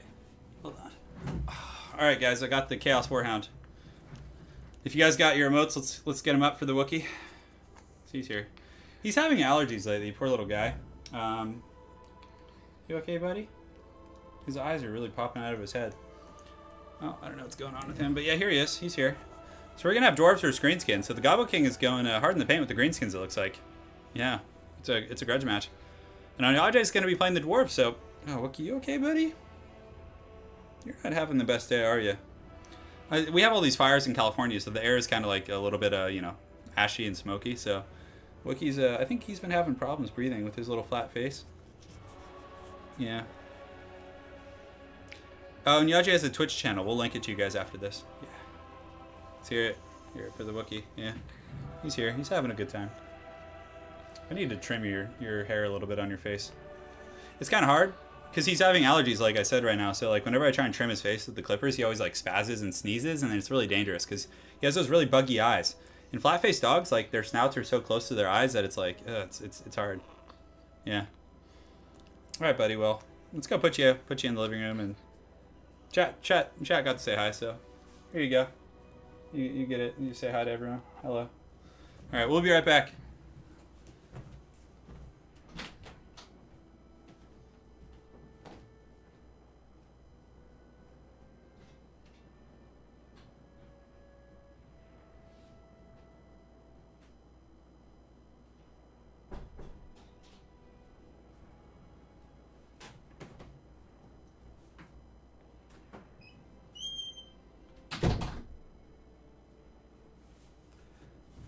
So guys, I want to show you this beanie that Creative Assembly sent me. Check this out. It's a Skaven beanie. Isn't this cool? You guys like this? I figured I would show you guys this while I'm on stream. Has the Skaven symbol in the front. My favorite Blood Bowl team, well, I wanted to play Nurgle, but my characters keep dying. So in Blood Bowl, I've been playing Dwarves, actually. So, satisfy the grudge. Well, there's in LA, there's not so much like actual fires right now. It's more so just like the residuals from the southern areas. Yeah. I like to play the Nurgle teams, but I keep getting wrecked. Yeah. So guys, we're going to be having an exhibition match. So the series is already over at this point between... I have trouble like casting with that thing on. Between Ondjage and the Gobbo King. So Ondjage was able to take the series 4-1. Some very close games, but they're going to be playing a sixth game for your entertainment. It's going to be Dwarves versus Greenskins. So over here we do have Ondjage with the Dwarves. And he has a bunch of... yeah. You guys like that? Uber cool, right? Turn paid. Yeah. Blood Bowl stream right now. But yeah, so it looks like there's going to be some rangers with great weapons from Ondjage. He does have 2 groups of those. He's going to be protecting them with the Norgrimling's Iron Breakers, but the Gobbo King with a massive vanguard. Do you guys see this over here? It looks like he does have a bunch of nasty skulkers and Warlords boys and just all kinds of funny business going on. So the Gobbo King's getting real tricky in here. On top of that, he does have a Night Goblin War Boss. He's probably going to be rocking the Tormentor Sword. So look at this guy. Look at that. Isn't that cool? Yeah, I can have a mullet. I could definitely have a mullet if I wanted to. Yes. On top of that, Ondjage does have a couple regular gyrocopters, which I think are a very good choice. I've always loved using them against the Greenskins. They do very well against lightly armored troops. But the Gobbo King looks like he's maybe going to do a mass vanguard, so this is a little bit rough on the positioning. Hopefully he, switches to this side. Oh, this is probably going to cost him the game, because he's going to have to run so far to get over to this dwarf corner. I mean, in the dwarves, like, in a competitive sense, you do need to kind of take advantage of terrain quite a bit, I would say. So the Gobbo King has a bunch of nasty skulkers, warlords boys, pretty much the whole suit of goblin infantry. On the far side, he does have some trolls. He does also have Morgub's Mangy Marauders, a couple of groups of goblin spearmen, and the Hammer of Gork, Night Goblin War Boss, the Teeth Robbers, and one group of the Crimson Killers. So I don't even know if what he's got going on with this build. It's a little bit of a madhouse right now. He does have some more trolls on the far side, so just all kinds of shenanigans going on for the Gobbo King. Tormentor shorts. Oh, man. Hey, you're welcome, Paul Gibson. I'm glad you like the content, man. Looks like the Teeth Robbers are going to be deploying right here, so they're going to be in the danger zone pretty quick. For the Dwarves, front line of miners with blasting charges. It looks like they do have the Norgrimling's Iron Breakers. A secondary line of miners. I don't think these ones have blasting charges. Rangers with great weapons, who do very well against Black Orcs. But against, like, the Mass Gobbo build, I don't know how that's going to work. Like, I feel like this build is very heavily catered against, like, Black Orcs and stuff, and when he sees the shenanigans at foot, he might be in some trouble here. So the Teeth Robber is immediately going to be doing a bit of a tactical retreat, shooting into some of these miners on the far side. And the Teeth Robbers have made it, they've made their way onto the channel, guys.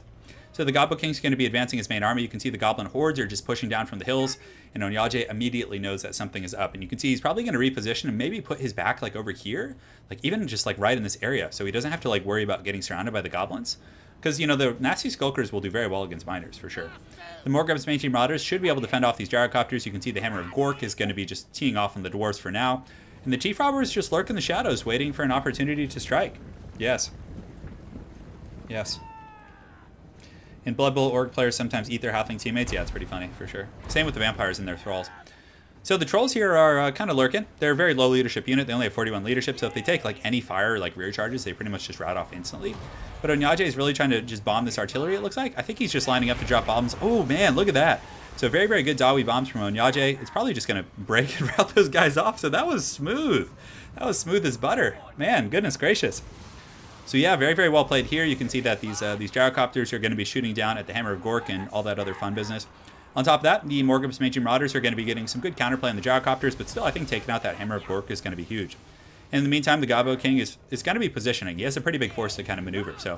And he doesn't want to engage the dwarves head on with his Gobbo formation, and I'm really surprised we didn't see any Dirkit Swighoppers. I'm thoroughly surprised. I mean, they have Vanguard. They don't have stock, though, so I think he wanted to be extra sneaky. But he's kind of forming ranks like a regular army here. But if he collapses, uses the trolls and then, the Itchy Nuisance in the front line and some of those other shenanigans, looks like he does actually have Night Shroud, so he's really trying to be stealth here, which is hilarious. So the Gobbos have been discovered by the gyrocopters, so now he's going to be going in. And the Hammer of Gork's pretty much offline. There are a few groups of extra Gobbos in the back, so he definitely wants to advance those. And now the Crimson Killers are coming down from the trees. So this is a great situation for the Gobbo King because they were... Oh, he tried to give him stock, but... Yeah, it looks like they still got, kind of a spotted there. And it looks like the Teeth Robbers are going to be coming in. Look at them just running over that Thane. They're going to be rear charging into some of these guys. So Gobbo King definitely wants to pull those back and not get them caught by the Thane. You can see that Ondjage is going to be using his gyrocopters there. And the Rune of Wrath and Ruin doing some heavy, heavy lifting here. But this other gyrocopter is going to get taken out pretty quick by the Rustiers, most likely, unless he's, like, really active about moving it. And the Trolls are going to be reforming ranks in the back. Probably going to be slamming into the Dwarves here. So Ondjage is forming a bit of a battle line right here. The Mangy Marauders are probably going to go back and take out those gyrocopters, I'm thinking. And the Night Goblin War Boss definitely needs to get down here. Have him assassinate this Runesmith. I think that would be really good. In the front, though, the Crimson Killers are doing a pretty good job just kind of chopping up some of these miners. I mean, obviously with the splash damage against, like, low-tier infantry. But the Great Weapons are coming in and just melting them really, really fast. So there definitely needs to be some disruption. You can see the Trolls for the Gobbo King are coming in hot. They're going to be just smashing all over these miners. That's actually a good engagement if the Goblins are supporting them. But if not, they're just going to get killed and routed pretty quickly. But not bad at all. So a little bit of give and take from both players here. You can also see the nasty Skulkers are performing very well against the Dwarf Warriors on the far side. Same with these miners right here. So the Gobbo King does have a lot of good engagements going on. And it looks like the Tief Robbers are just kind of fighting this Runesmith, just kind of keeping him pinned down, which honestly isn't a bad idea. And it looks like the Night Goblin Warboss is going to be getting into these guys right here. So these Rangers aren't jokes in melee, though. They can, if this Gobbo stays and fights for too long, he could take a ton of damage. You can also see that hammers are coming over, which is not good at all. If this Gobbo doesn't escape the hammers, that could be really, really bad for sure. So the Thane here is going to be fighting the Trolls, just being a heroic Dawi, and he's definitely going to be able to beat those guys down. They have really bad leadership, so the great weapons coming in are going to pepper them pretty bad. And you can see the Rusty Arrows and the Goblin firing line looks to be repositioning here. But the bounce power is favoring the Dwarves at the moment, if I'm not mistaken. So, yeah, Jabba is the great unclean one. Yeah, he definitely is for sure. But the Goblin Archers definitely need to kind of reposition and start taking out some of these Gyrocopters. Just sit here, shoot, make sure they're not in skirmish mode, and just take them out. So the Trolls here are going to get sneaky stabbing, and then they're going to re-engage, but it looks like they're about to break. I mean, 29 leadership, I guess, isn't the worst. The Nasty Skulkers are performing very well, though, but it looks like a lot of the Goblin line is going to be buckling. The Nasty Skulkers back there are pretty much off, out of commission. And this Night Goblin Warboss is doing okay. He's got 13 kills against Dwarves, which isn't bad, but he is surrounded by hammers and, other elite troops. So there's a lot of madness going on right here. So the Gyrocopter here has, let's see, how many models does it have? It looks like it only has 2 models left, so some pretty good focus fire from Gobbo King, taking out the Gyrocopters, but Ondjage has been pretty relentless with his great weapons. He's been fending off the Trolls, and I think he still even has his Tormentor Sword, but he's been able to counteract the Troll play pretty well. And, something that I really noticed about him is he was able to reposition all of his forces very quickly once he discovered the Gobbos. He didn't panic. He was very calm, but very, very good crossfire from the Gobbo King here, taking out this Gyrocopter.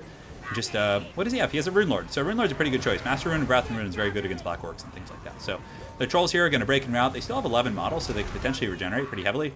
You can see a bunch of Night Gobbos coming in against Slayers and Dwarves, and, just Dwarf Warriors, which will be a good engagement for the Gobbos, probably. Slayers, don't trade well with Night Goblins and stuff like that. So I'm not sure if there's Night Goblin Fanatics here. I'm not sure, guys. So the Morgulf's Mangy Marauders are just going to be shooting in against the Dragonback Slayers and everything. Honestly, any missile pressure is good, but Ondjage, very well played by him. He's going to get that Rune of Wrath and Rune on those guys. Very similar to how he used Fate of Unit earlier. But I think the Gobbos might not have the stopping power. I mean, there's too many healthy Dwarves. The Thane here is healthy. Runesmith's healthy. The Dwarf Lord is pretty much full health. And the Gobbos, like I said, don't have the punching power. You really need to overwhelm your opponent in order to take these kind of games. So I think that having some Durkit Squig Coppers would have been really good, because you could have, just... Durkit Squigs can melt hammers. They can melt, pretty much anything except for Slayers. They do a very, very good job. Yes. So the Dawi are able to pull this out. So Ondjage doing his people proud here, and it looks like the Night Goblin Warboss or the Gobbo King is going to start getting hammered pretty hard by this. Yeah, that's pretty rough for sure. Yeah, the Dwarves do have a bit of a pocket, so you can see some defensive geometry going down. He does have the Gyrocopters and Overwatch, and any Gobbos that try and sneak by are going to be taking heavy fire from those guys. And the Gobbo King, I mean, I think he brought a very entertaining build to kind of please you guys with the Trolls and the Crimson Killas and the Chief Robbers, but again, there are more competitive builds, but I think he was just trying to entertain you guys for sure. But looks like the Night Goblin Warboss coming in here, getting a decent little charge. The Chief Robbers doing some work. They got 9 kills. You can't knock them down here. Yeah, the best of 7's about to end though. Yeah, the best of 7's already over technically. Ondjage took the series 4-1. But this is just an exhibition game at the end for fun. So they're using kind of a meme builds here. So the Trolls are actually doing okay though. I'm a little bit impressed with their performance, but against miners and Dwarf Warriors, they'll do fine. But honestly, the Great Weapon Fire, I really liked how Ondjage used the Rangers. I feel like you don't see him too much, and they're really heavily performing. I mean, they melted the Crimson Killas. Their Arc of Fire seemed very, very effective, and you can see the Trolls are getting melted here for sure. So I think that's pretty much going to be it. That is going to be the Night Goblin Warboss, just kind of cleaning up shop and everything. And yeah, I don't know what else the Gobbo King can do, but very well played to both players for sure. We actually had a Bretonnia win on stream earlier, guys. It was really good. It was a great one. It was a great one indeed. Yeah, Bretonnia's in a bit of a rough place right now, to say the least. Yeah. So the Night Goblin Archers over here are able to kind of fend off the Gyrocopter play. The Trolls are routing, still regenerating, but again, it's mostly just low-tier Gobbos just getting smashed down by Slayers and Dwarves. You can see they're getting punted and sent flying around the battlefield. So I really don't think there's going to be much else going on here. So the Gobbos are going to mass rout. I think he's going to get hit with army losses pretty soon. He does have his Night Goblin Warboss trying to assassinate this Runesmith, but honestly, the Runesmith can put up a really good fight, especially with the support of some Dawi nearby and using the Rune of Negation and all that kind of good stuff. So maybe we'll see a Squig Feast on someone. I'm not sure if he's broken. Where's he going? Is he scurrying off the battlefield? So the King of Gobbos is going to get the Master Rune of Wrath and Rune. You can see the Rune Lord is chasing him down. This heroic Tief Robber coming in for the final charge, the last stand against the Dwarves. He gets a really good charge to kind of end the battle. Definitely got to give that guy props. He probably got most of the kills right there for himself, but he's surrounded. Definitely going to take a lot of damage, and that's going to be it. That'll do, pig. That'll do. I think that's it for the Gobbos. But you know, great fight by both players. It was a very exciting build. We got to see trolls. We got to see all kinds of shenanigans for sure. Hey, the Duke, thank you. Really appreciate the kind words. Yeah, Dawi infantry is very good. I mean, obviously their weaknesses are going to be, you know, mobility issues. So I think Dirk at Squigs would have been very good. Some sort of a mobile AP unit could have been very valuable here for getting into the back line, disrupting and forcing his opponent to stress out a little bit more. But again, he was just bringing trolls and Tief robbers for you guys. So, all right, guys, let's go talk to our competitors and kind of close out the day. And thanks again for everyone for joining. So let's get their closing words here. And if those killers all right, got guys, it on GG. So thanks The again. Gobbo King lives again. You'll never catch me now. Off into the wilderness I go. The Tief robbers, yeah, that was, dude, I couldn't believe it when I saw Tief robbers and trolls. It was quite a bit of fun, but a wild battle, guys. It was a lot of fun for sure. Yeah. But thanks again for both of you guys for playing on stream today, and you know, just some my closing pleasure. words. So Ondjage, is there any closing words you'd like to say to the people? Tell them about your Twitch channel. Anything else? Yeah, I'm gonna be away for a while, but I might start streaming again when CA start fixing their game. Okay. So this is gonna be No problem. hopefully they start doing some patching. Well, make sure to give me a link to your Twitch channel so we can put it in the Oh comment yeah, section below. I can do that, man. Perfect. And Gobbo King, any words of inspiration to the people of the stream? Yeah, this is a word of inspiration for your life. If you find that you're the best person in the room or the smartest person in the room, you're in the wrong room. All right. And, I like it. I also like to say that the Gobbo King lives again. You'll never catch me. Yeah, that's right. Your lord did get away there on his mighty squig. Yeah, he actually did. He actually popped the fucking smoke bomb as well. Yeah. I was trying to chase him down, but he just ran off, man. The Gobbos are Bad sneaky. day for the dwarves. They're sneaky people, that's for sure. But Yep. yeah, guys, thanks again for playing, and we'll make sure to get you guys, if you ever want a rematch or if you want to call out anyone else, like whoever, just let me know and we'll get you guys on the channel. Oh damn. All right, thanks. All right, farewell, Yeah, guys. well, Bye. see you, man. All right, guys, that's going to be it for the stream today. Hopefully you guys enjoyed seeing the shenanigans there at the end. Oh man, that was quite a bit of fun. So so again, just to recap everything, we had a best of 7 between the Gobbo King and Ondjage. So it was 4-1 in the series. Gobbo King was able to win the match with the Dark Elves versus High Elves, but the other matches, they were all very close, but Ondjage definitely showed some heavy, tournament skills, like very, very good competitive builds that you normally don't see. That's the thing. Like on ladder, you usually run into these like, very monster heavy builds, but he was able to go like very wide and had a bunch of diversified builds that were very unexpected. So it was impressive for sure. Yeah. Yeah, it was great. It was great. So thanks again for everyone for joining. I really appreciate all of you guys who sponsored and supported me and everything. It's it means a lot. It means a lot. So Adam V, Nico, we got Cleve, we got Bubba Bricks, Dov, Babato, and Ben Watterson. So let me make sure I didn't miss anyone else because could have been someone over on the Patreon or something. So let me go ahead and check. And then we got Christopher Bruns. Thank you, Christopher. Really appreciate it as always. Very, very generous of you. And hopefully you enjoyed the tank top best of 7 series. I guess that's what we'll call that one. No flexing, man. No, I'm not going to do it. Maybe. Lift the shirt. No, you guys, stop. Stop it. Anna, no. Anna's rallying up the people. Yeah. Yeah. Thank you, guys. It was a lot of fun. That was a great stream. So I'll probably be doing another best of 5 tomorrow. So if you guys want, tune in. It'll be between 1 p.m. Pacific Standard and 2:30 p.m. is usually when I start, depending on when people are ready. Because again, I have to coordinate with a couple other people and make sure their schedules work. So between 1 and 2:30 p.m. tomorrow, we'll have another best of, and maybe Gobbo and I will do a Blood Bowl stream at some point tonight. It would be a late night, so I know it'd be hard for Europeans, but maybe like 9 or 10, so it'd at least be the morning for you guys. But yeah, stay tuned. And one last thing, if there's any other suggestions you guys want for showdowns, like people to fight, and I do the commentary for, after this, when the video goes up later, just go and put like people you'd like to see. So anyone, like if you want to see Italian Spartacus fight Sotek, you go and upvote that. If you want to see John Ton fight his channel buddy Sakarma, Dob plays Janet, whatever matchups you guys want to see, Shadow, you just let me know. Anyone from the community you want to see fight. And I'll try and make it happen. So we'll have this be the kind of gladiator format. So guys, thanks again for watching, and we'll see you guys tomorrow between 1 and 2:30 p.m. So thanks again, guys, and have a nice night.